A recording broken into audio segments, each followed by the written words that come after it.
Good day dear students. BA third year की class में हम इससे पहले वाले वीडियो में हमने चर्चा की सुरक्षा परिषद की, और हमने देखा कि सुरक्षा परिषद में 15 सदस्य हैं, 5 स्थायी सदस्य और 10 अस्थायी सदस्य। 5 स्थायी सदस्यों में चीन, अमेरिका, ब्रिटेन, फ्रांस और रूस शामिल है, और 10 अस्थायी सदस्यों का चुनाव समय समय पर किया जाता है। ये 10 अस्थायी सदस्य दुनिया के विभिन्न क्षेत्रों से लिए जाते हैं। इनमें एशिया और प्रशांत महाद्वीप से 2 अस्थायी सदस्य लिए जाते हैं, 2 अस्थायी सदस्य यूरोप से लिए जाते हैं, 2 अस्थायी सदस्यों का चुनाव लैटिन अमेरिका से किया जाता है, अफ्रीका से 3 अस्थायी सदस्य चुने जाते हैं, और पूर्वी यूरोप से 1 अस्थायी सदस्य चुना जाता है। इस तरह दुनिया के विभिन्न क्षेत्रों का प्रतिनिधित्व सुरक्षा परिषद में अस्थायी सदस्यों के रूप में दुनिया के राज्यों को दिया जाता है। सुरक्षा परिषद के कार्यों का हमने अध्ययन किया, और इसका विश्लेषण जब हम करते हैं तो हम पाते हैं कि मोटे तौर पर सुरक्षा परिषद 3 तरह के कार्यों का संपादन करती है।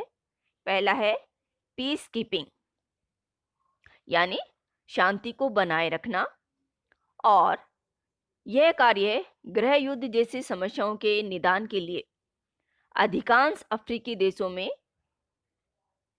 इस प्रकार के कार्य किए गए हैं। यूएनओ में पीस कीपिंग के लिए एक डिपार्टमेंट है, department of peace keeping, DPKO इस डिपार्टमेंट का नाम है, और यह डिपार्टमेंट शांति को बनाए रखने का कार्य करता है। जम्मू कश्मीर में भी DPKO ने 1948 में अपनी सेना भेजी, जिसका नाम मिलिट्री ऑफ ट्रिबरी इंडो पाकिस्तान रखा गया।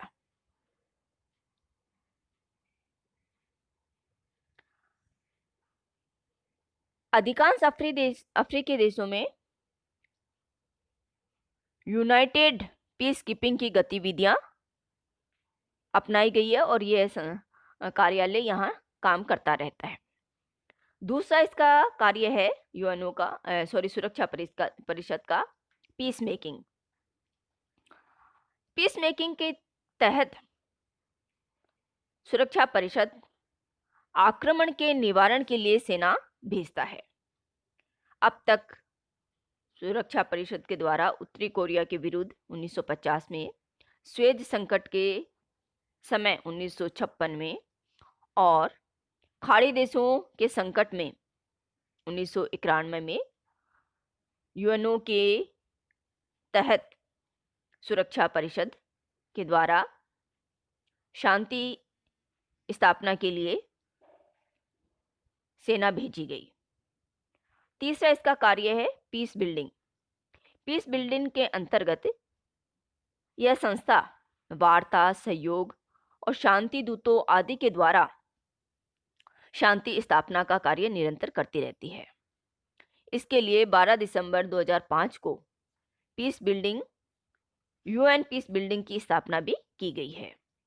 इसी आयोग के तहत 1911 में सीरिया में कोफी अन्नान को शांति दूत नियुक्त किया गया था, और उन्होंने सीरिया में गृह युद्ध को समाप्त करने के लिए 6 सूत्रीय प्रस्ताव रखे थे। इस तरह यूएनओ के तहत यह संस्था मोटे रूप से 3 कार्यों का संपादन करती है। निषेधाधिकार सुरक्षा परिषद का एक महत्वपूर्ण पहलू है निषेधाधिकार, और निषेधाधिकार सुरक्षा परिषद में 5 स्थायी सदस्यों को प्राप्त है, और ये 5 स्थायी सदस्य समय समय पर इस अधिकार का प्रयोग और ज़्यादातर इसका दुरुपयोग करते आए हैं। निषेधाधिकार क्या है? निषेधाधिकार का तात्पर्य है वीटो पावर, यानी कोई भी सदस्य, 5 स्थायी सदस्यों में कोई भी सदस्य अगर किसी मुद्दे पर सहमत नहीं है तो वह अपने निषेधाधिकार का प्रयोग कर सकता है और वह समस्या वहीं विचार विमर्श से वंचित हो जाती है, या वह उस समस्या पर विचार विमर्श वहीं स्थगित हो जाता है। सुरक्षा परिषद में निषेधाधिकार का औचित्य। सुरक्षा परिषद में जब हम प्रायः या आलोचना करते हैं कि निषेधाधिकार के प्रयोग ने सुरक्षा परिषद को एक पंगु संस्था के रूप में परिणित कर दिया है, तो फिर सुरक्षा परिषद में निषेधाधिकार को क्यों अपनाया गया, इसके पीछे भी एक कहानी है।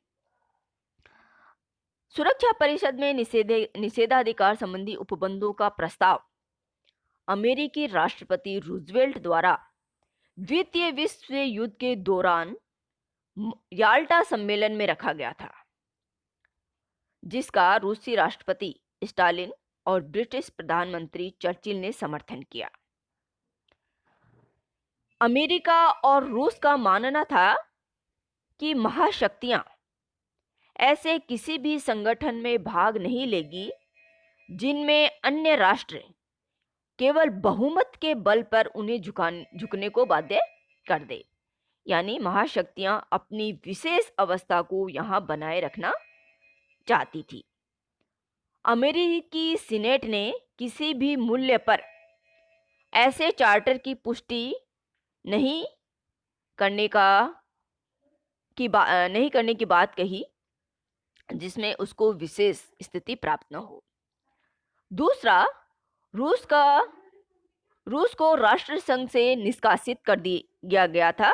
राष्ट्रसंघ जो 1919 में बना था, उससे रूस को निष्कासित कर दिया गया था। अतः रूस के मन में भी इस संगठन को लेकर शंकाएं थी। अतः रूस भी ये चाहता था कि उसे पुनः ऐसी परिस्थितियों का सामना न करे। अतः रूस ने भी सुरक्षा परिषद में शामिल होने के लिए निषेधाधिकार की मांग की और उसने कहा कि वह भी बिना निषेधाधिकार के यूएनओ का सदस्य नहीं बनेगा।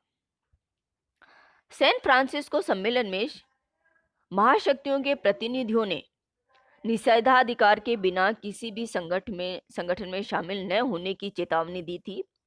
अतः छोटे राष्ट्रों के पास इस प्रस्ताव को स्वीकार करने के अलावा कोई चारा नहीं रह गया था। छोटे राष्ट्रों ने निषेधाधिकार युक्त चार्टर को स्वीकार कर लिया और उनको स्वीकार करना पड़ा क्योंकि अंतर्राष्ट्रीय शांति व सुरक्षा की स्थापना हेतु महाशक्तियों का पारस्परिक सहयोग आवश्यक था, जो कि निषेधाधिकार के बिना वे देने को तैयार नहीं थे। संयुक्त राष्ट्र संघ की असफलताओं का मुख्य कारण निषेधाधिकार को माना जाता है, लेकिन हम निषेधाधिकार की समीक्षा करते हैं और निषेधाधिकार के सबसे पहले हम बात करते हैं निषेधाधिकार के पक्ष में दिए गए तर्कों के विषय में। निषेधाधिकार के पक्ष में कुछ तर्क दिए जाते हैं, जैसा कि पहला तर्क है, विश्व शांति और सुरक्षा बड़ी महाशक्तियों के सहयोग पर निर्भर है। बिना महाशक्तियों के सहयोग के विश्व में शांति और न्याय की स्थापना या सुरक्षा की स्थापना नहीं की जा सकती। अतः निषेधाधिकार को अपनाना आवश्यक हो गया था। इसके पक्ष में दूसरा तर्क ये दिया जाता है कि वीटो के अधिकार से कई बार गलत कार्यवाहियों को भी रोका गया है। कई बार सुरक्षा परिषद में कुछ सदस्यों की गलत बात पर सहमति होने पर एक राष्ट्र ने निषेधाधिकार का प्रयोग कर उस गलत कार्य को रोका है। इसके पक्ष में तीसरा तर्क यह दे सकते हैं कि छोटे छोटे राष्ट्रों को अनुशासित रखने के लिए निषेधाधिकार एक उपयुक्त साधन है। अगर निषेधाधिकार के अवधारणा को नहीं अपनाया जाता तो सभी राष्ट्र बहुमत या समानता के आधार पर अपने अपने विवादों को यहाँ उलझाते रहते और किसी भी समस्या का समाधान नहीं हो सकता। अतः महाशक्तियाँ निषेधाधिकार के माध्यम से दुनिया के राष्ट्रों को अनुशासित भी रखती है। इसके समर्थन में हम चौथा तर्क दे सकते हैं कि वीटो से सुरक्षा परिषद ठप होने पर महासभा द्वारा कार्यवाही की जा सकती है। तो यह तर्क देना कि वीटो ने सुरक्षा परिषद को पंगु बना दिया है निराधार हो जाता है, क्योंकि सुरक्षा परिषद अगर निषेधाधिकार के कारण किसी विषय पर विचार विमर्श नहीं कर सकती तो शांति के लिए एकता प्रस्ताव के तहत महाशक्ति उस पर विचार करती है। तो इस कारण निषेधाधिकार के ज़्यादा दुष्प्रभाव नहीं रह जाते। अगला तर्क इसके समर्थन में हम दे सकते हैं कि वीटो व्यवस्था अपने आप में दोषपूर्ण नहीं है, बल्कि दोषपूर्ण महाशक्तियों का अपना रवैया है। निषेधाधिकार या कोई भी निषेधाधिकार एक निर्जीव वस्तु है और वो ये अपने आप में कोई बुराई नहीं है, बुराई इसके प्रयोगकर्ताओं की मानसिकता में है। अतः निषेधाधिकार कई हद तक निषेधाधिकार के समर्थक मानते हैं कि कई हद तक ये आवश्यक भी है विश्व शांति और सुरक्षा को बनाए रखने में। अब हम बात करते हैं निषेधाधिकार के विपक्ष में तर्क या निषेधाधिकार की आलोचनाओं के संदर्भ में। निषेधाधिकार की आलोचना करते हुए सबसे पहला तर्क ये दिया जा सकता है कि संयुक्त राष्ट्र संघ की स्थापना समानता के सिद्धांत को लेकर की गई थी और वीटो के प्रयोग ने उस समानता के सिद्धांत का उल्लंघन कर दिया। वीटो ने या निषेधाधिकार ने 5 महाशक्तियों को विशिष्ट स्थिति प्रदान की है और ये 5 महाशक्तियां अपने इस निषेधाधिकार के प्रयोग के माध्यम से पूरी दुनिया को ठेंगा दिखा सकती है। दूसरी आलोचना इस आधार पर की जा सकती है कि निषेधाधिकार के द्वारा प्रायः महाशक्तियों के द्वारा विश्व जनमत की अवहेलना की गई है। पूरा विश्व एक तरफ और महाशक्तियों में किसी एक शक्ति का निषेधाधिकार का अधिकार एक तरफ, और यह निषेधाधिकार पूरी दुनिया पर पूरी विश्व जनमत पर भारी पड़ जाता है। तीसरी आलोचना का आधार यह है कि बड़ी शक्तियों की निरंकुशता का यह प्रतीक बन गया है। निषेधाधिकार के माध्यम से महाशक्तियां अपनी निरंकुशता को ही दर्शाती है। किसी भी मुद्दे पर पूरा विश्व एक मत होता है तो एक महाशक्ति उस मुद्दे पर असहमति के संदर्भ में अड़ जाती है और यह उसकी निरंकुशता विश्व जनमत पर स्थापित हो जाती है। चौथा तर्क इसकी आलोचना के संदर्भ में हम दे सकते हैं कि विश्व शांति व सुरक्षा के कार्यों को ठप करना निषेधाधिकार के प्रयोग का मूल आधार बन गया है। इसके माध्यम से महाशक्तियां अपने निहित स्वार्थों की पूर्ति हेतु विश्व शांति और सुरक्षा को खतरे में डाल देती है। इसकी आलोचना का 5वां बिंदु यह है कि वीटो का प्रयोग सभी महाशक्तियों ने प्राय वीटो का प्रयोग नहीं, इसका दुष्प्रयोग ही किया है और इसके दुष्प्रयोग ने सुरक्षा परिषद को शक्तिहीन संस्था में परिणत कर दिया है। इस प्रकार हम सुरक्षा परिषद की समीक्षा करते हैं। जब इसका समीक्षा हम करते हैं, इसकी आलोचना और इसके पक्ष में तर्कों के संदर्भ में, तो हम पाते हैं कि संयुक्त राष्ट्र संघ की कठिनाइयों का और उसके असफलताओं का मुख्य आधार निषेधाधिकार को माना जाता है। लेकिन निषेधाधिकार ने संयुक्त राष्ट्र संघ को पंगु नहीं किया है, बल्कि महाशक्तियों के पारस्परिक मतभेदों ने सुरक्षा परिषद को और संयुक्त राष्ट्र संघ को एक कमजोर स्थिति प्रदान की है या संयुक्त राष्ट्र संघ को नुकसान पहुंचाया है। वीटो अपने आप में कोई बुराई नहीं है, बुराई इसके प्रयोगकर्ताओं की मानसिकता में है। निषेधाधिकार की व्यवस्था ने पश्चिमी शक्तियों और सोवियत गुट के मध्य शक्ति संतुलन को बनाए रखने का एक महत्वपूर्ण कार्य संपादित किया है। अन्यथा संयुक्त राष्ट्र संघ एक गुट का राजनीतिक शस्त्र बनकर रह जाता, क्योंकि शीत युद्ध के दौरान हमने इस चीज को बहुत अच्छे से समझा है। अगर निषेधाधिकार नहीं होता तो दुनिया की पश्चिमी शक्तियां एक तरफ और सोवियत संघ एक तरफ पड़ जाता और विश्व शांति और सुरक्षा असंभव हो जाती। तो विश्व पर पश्चिमी शक्तियों की निरंकुशता को रोकने का या पश्चिम और सोवियत गुट के मध्य शक्ति संतुलन बनाने का महत्वपूर्ण कार्य निषेधाधिकार के द्वारा किया गया है। तृतीय विश्व युद्ध की संभावना उत्पन्न हो सकती थी अगर निषेधाधिकार के द्वारा इस शक्ति संतुलन को नहीं बनाया जाता।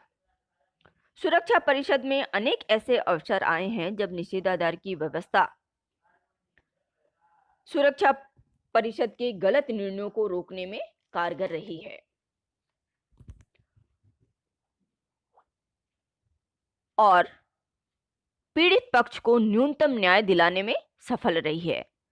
और इसका महत्वपूर्ण उदाहरण हम कश्मीर मुद्दे को लेकर दे सकते हैं कि कश्मीर मुद्दे पर सुरक्षा परिषद में अमेरिका और ब्रिटेन ने पाकिस्तान का खुलकर समर्थन किया और सोवियत संघ के द्वारा 1957 में 2 बार निषेधाधिकार का प्रयोग कर स्थितियों को संभाला गया।